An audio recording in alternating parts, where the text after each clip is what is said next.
Donald Trump has spent 2023 working to ensure that Republican primaries will be built around him so that he can run as if he were truly incumbent, at least within closed circle of GOP.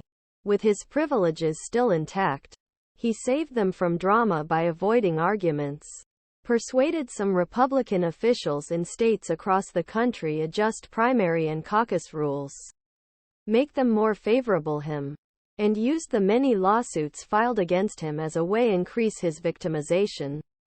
The long prelude to nominating contest ended Monday evening, with Trump winning the Iowa caucuses with nearly 50% of vote.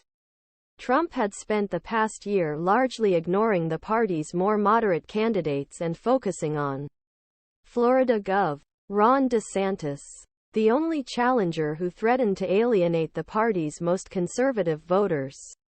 In a state dominated by social traditionalists, Monday's results proved Trump has succeeded. DeSantis came in a distant second, garnering only 20% of the vote. In the conservative country, Trump's campaign is moving forward with the ruthless efficiency of clockwork.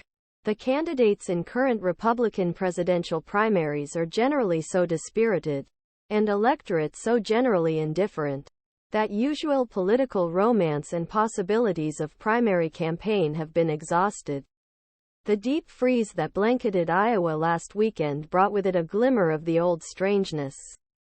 As wind chills reached 40 degrees, Liz Skalka of the Huffington Post posted on this situation made Trump himself cynical.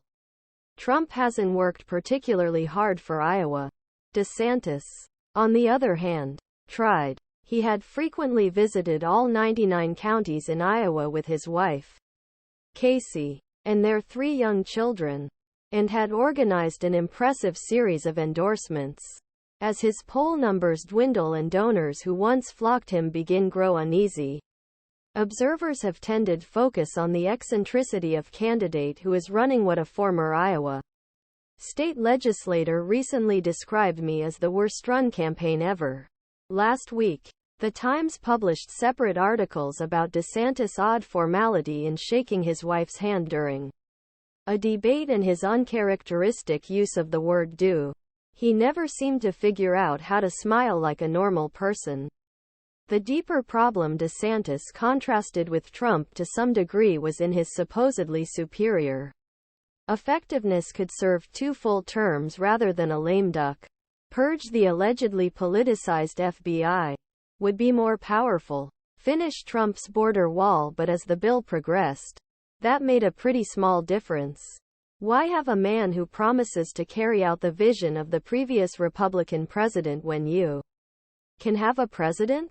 The defining question of the Republican primaries is beginning to emerge, not whether any candidate can dethrone Trump, but what kind of Trump campaign will we face? The answer so far has been rather strange and incongruous. Trump himself appears buried in details of the criminal cases and